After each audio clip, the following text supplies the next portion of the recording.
Алдартай өсчин.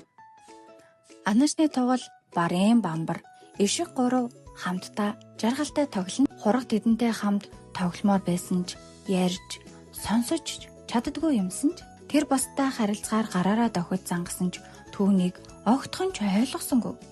Барын Бамбар "Сайн уу? Чамайг хэн гэдэг вэ?" гэж асуусан ч хураг хариулсангүй. Хураг ахаад ганцаараа үлдчихлээ. Тэр ганцаараа хүүхэл дээгээрээ тоглож сууна. Хажуугаар нь өнгөрч явсан ишиг хүүхэлдээнийх нь үсийг анзаарлаа. Ишиг ихэд гайхаж гин. Ишиг бусдайгаа дуудаад "Хөөх, үнэхээр гайхалтай юм аа" гэхэд анашны тугалж "Чи өөрөө хийсэн юм уу?" гэж хургаас асуулаа.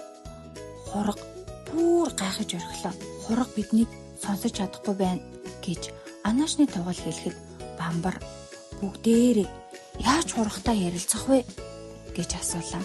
Тэд хурагтай ярилцах арга оллоо. Хураг баярлан инээмсэглэн бусд нь чайлгаагүй баярлаж гин. "Ашгүй дээ.